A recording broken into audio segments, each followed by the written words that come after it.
Salve, salve, amigos da astronomia em todo mundo! Meu nome é Sérgio Sacani, sou editor do blog Space Today e você está assistindo a mais um Space Today TV. No programa de hoje, vamos ver que os astrônomos descobriram uma explosão de ondas de rádio, uma FRB, uma Fast Radio Burst, a 8 bilhões de anos-luz de distância da Terra. Essa é a FRB mais distante já detectada. E aí você pode perguntar o que é uma FRB? Por que isso é importante descobrir uma FRB tão longe assim? É sobre tudo isso que nós vamos falar nesse episódio. Manda a vinheta.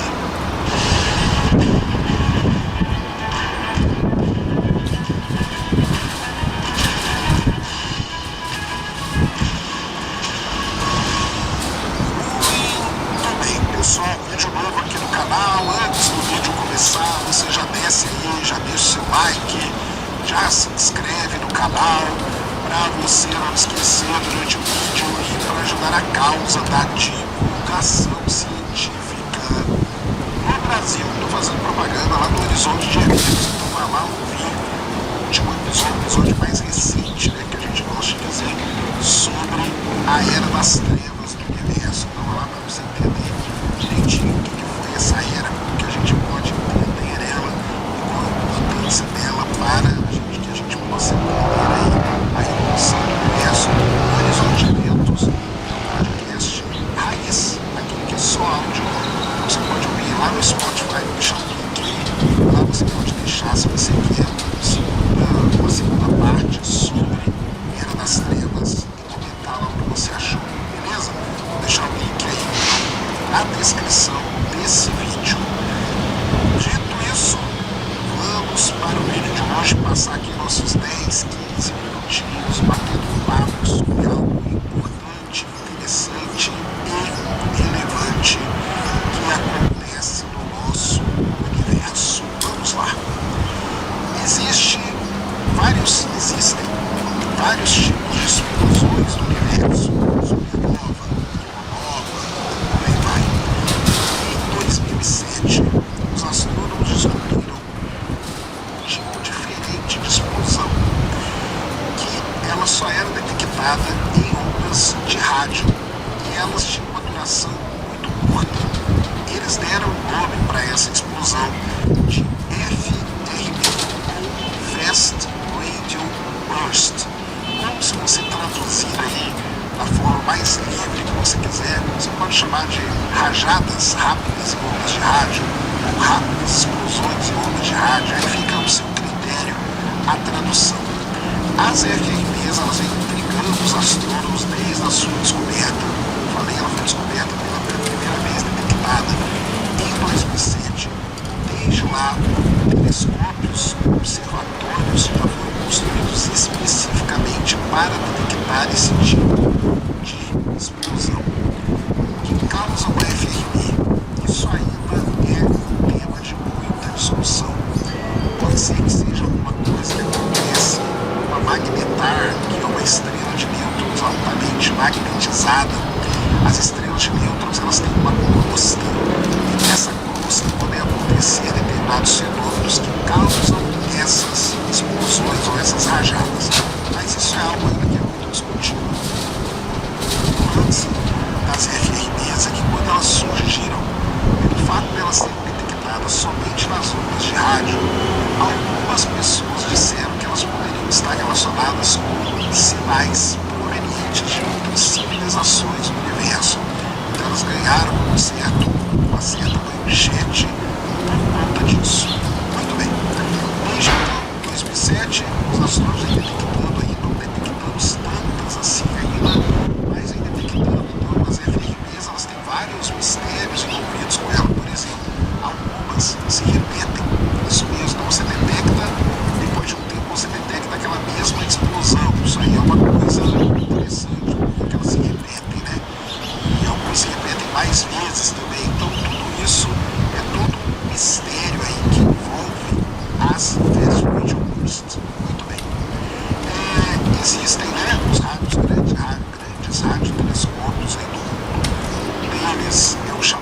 ASCAP, que fica na Austrália, e ele detectou em junho do ano passado uma FRB dessas. E a FRB denominada como sendo 2022 0610A, ou seja, pelo nome dá pra gente saber que ela foi a FRB detectada no dia 10 de junho de 2022. O grande lance dessa FRB é quando os astrônomos foram descobrir de onde ela vinha, eles chegaram à conclusão de que essa FRB aconteceu numa galáxia localizada a 8 bilhões de anos de distância da Terra. Isso é muito longe. A luz dela gastou 8 bilhões de anos para chegar até a Terra. E outra coisa, essa FRB, ou as FRBs, elas são explosões tão energéticas que, no caso dessa, a liberação de energia que ocorreu uma fração de segundos equivale a toda a emissão do Sol durante 30 anos. Então você pega o Sol durante 30 anos, tudo que ele emite de radiação, você pega tudo isso e concentra em uma fração de segundos. Isso é uma FRB. É uma explosão que acontece em ondas de rádio, por isso que a gente usa radiotelescópios para detectar. Ela é muito intensa, ela dura muito pouco, e no caso dessa, ela acontecia muito distante. A outra tinha acontecido ali, a detecção dela tinha acontecido há 4 bilhões de anos. Muito bem.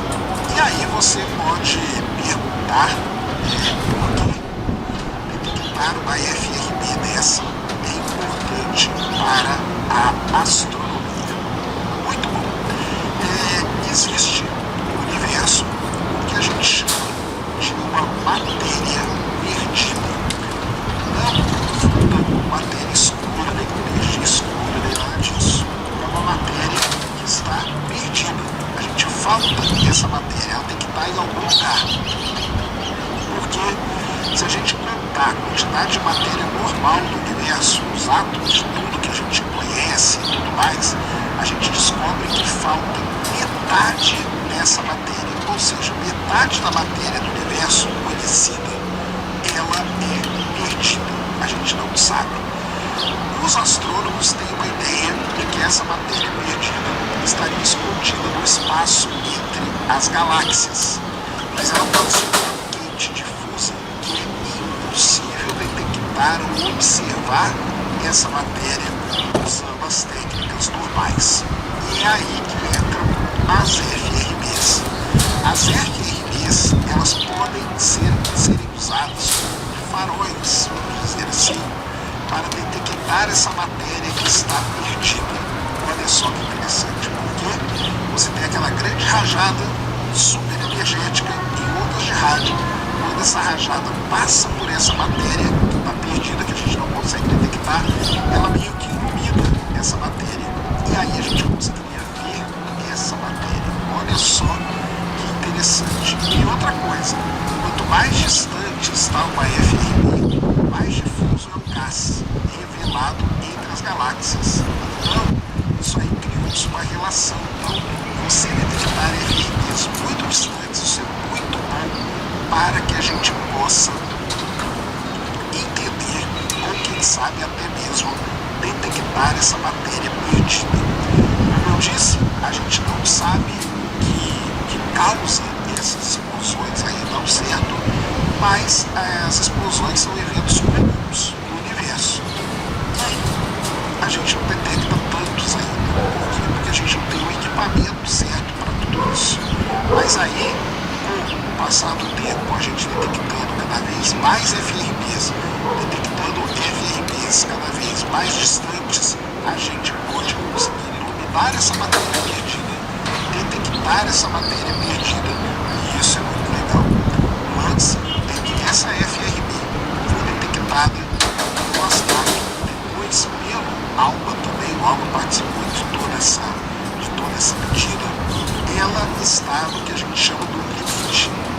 Ela seria o limite dos telescópios atuais.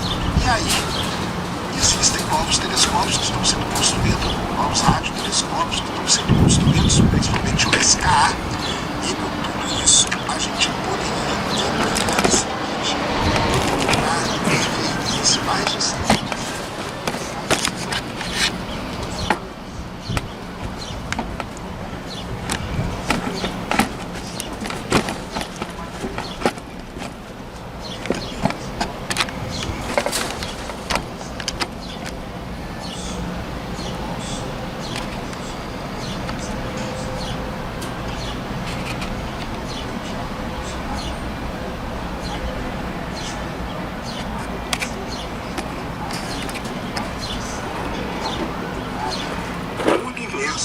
batendo recorde, nem é o James Webb, hein?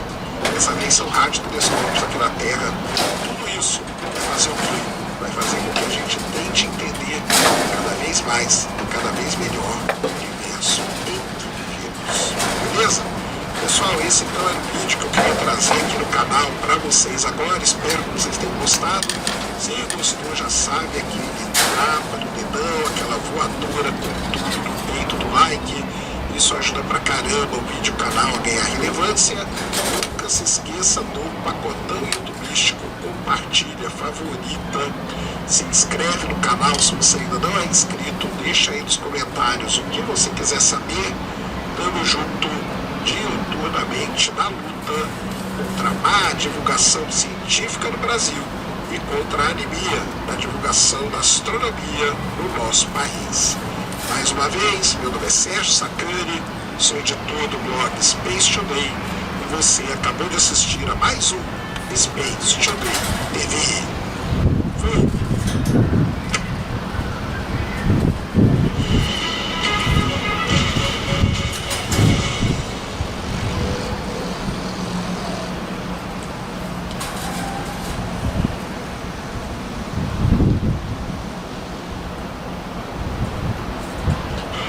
Um alinhador mais confortável e mais previsível era tudo que eu precisava.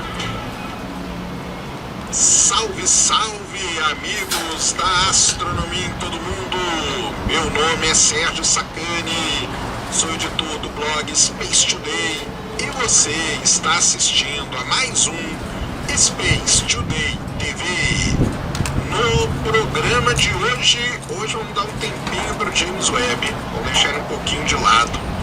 E vamos falar de uma coisa, um grande problema que nós temos no universo, um grande problema da astrofísica, o maior problema, o maior mistério relacionado aos buracos negros supermassivos, aqueles buracos negros que estão no centro das galáxias. É conhecido como o problema do último parsec.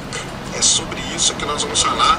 É uma coisa muito interessante, porque você tem de um lado a matemática dizendo uma coisa, de outro lado algumas observações que podem dizer outras coisas, e aí a gente teria que reescrever essa matemática sobre a fusão de buracos negros supermassivos. Vamos entender essa história toda da vinheta.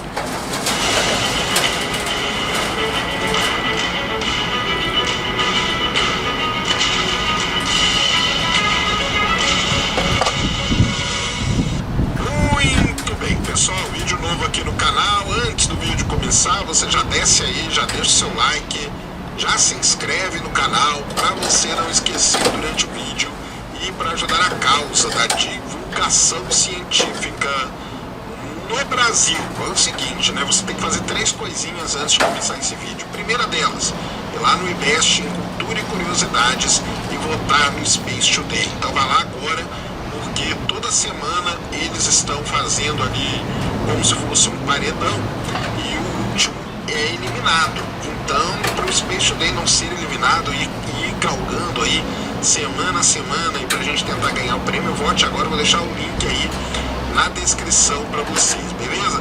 Segunda coisa, tá acompanhando lá o projeto lá com o pessoal do Cariano? Então saiu um vídeo novo hoje. Vou deixar o link aqui, então você faz o seguinte, ó, assiste aqui esse vídeo do Space Today e depois corre lá para assistir e comente lá, vim pelo Space Today e deixa lá um comentário, tá? Então vá acompanhando aí que tá muito legal mesmo. Só gratidão aí a toda a galera lá, o Júlio, Cariane, Maurício, toda a turma lá que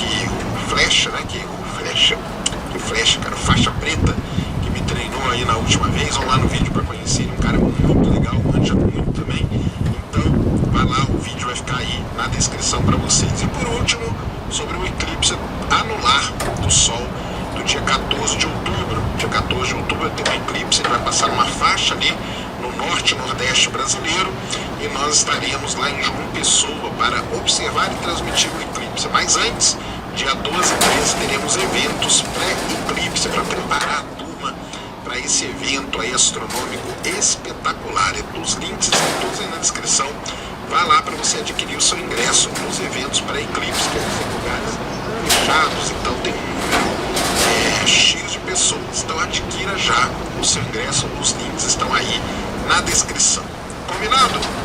Dito tudo isso, vamos para o vídeo de hoje. Passar aqui nossos 10, 15 minutinhos batendo um papo sobre algo importante, interessante e relevante que acontece no nosso universo. Muito bem. Hoje nós já sabemos, graças ao Hubble, graças ao próprio James Webb, graças a várias observações, que no universo uma das maneiras das galáxias evoluírem, elas irem se fundindo. Então uma galáxia vai encontra com a outra.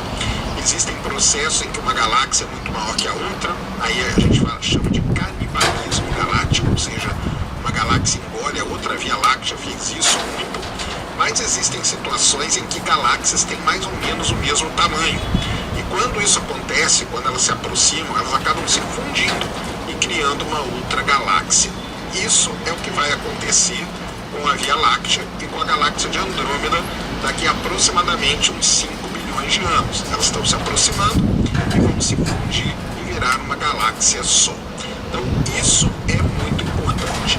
Outra coisa que os astrônomos sabem muito bem é que no centro da maior parte das grandes galáxias existem buracos negros supermassivos. E aí vem a grande questão da astrofísica. Se as galáxias se fundem, se duas galáxias se fundem, o que acontece com os buracos negros supermassivos dessas galáxias? Será que eles se fundem também? E isso, para quem não sabe, é uma coisa que não tem solução ainda. É um dos maiores mistérios da astrofísica. Ou seja, responder a pergunta se os buracos negros supermassivos no centro das galáxias eles podem se fundir. Esse problema ele vem de muito tempo, desde a década de 80, quando ele foi proposto a primeira vez, e ele é conhecido como o problema do último parsec. Agora vem um negócio, né? Por que ele é um problema pelo seguinte: matemática, as galáxias se fundem, isso a gente já sabe, mas matematicamente falando, os buracos negros supermassivos não devem se fundir. E aí você vai perguntar por quê? Para explicar. Quando as duas galáxias estão nesse processo de fusão, os buracos negros dessas galáxias eles começam a se aproximar um do outro.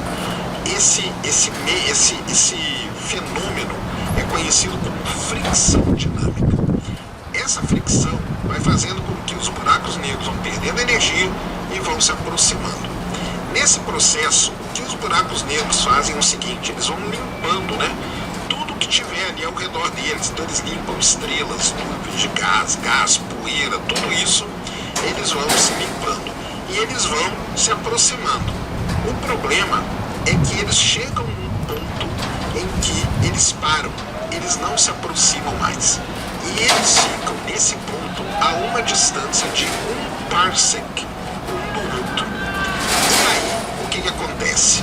Por que eles não se aproximam mais? Porque essa fricção dinâmica caiu tanto que eles param, estagnam ali naquele ponto. E aí, quando você resolve matematicamente essa situação, eles podem se aproximar e se fundirem? Podem.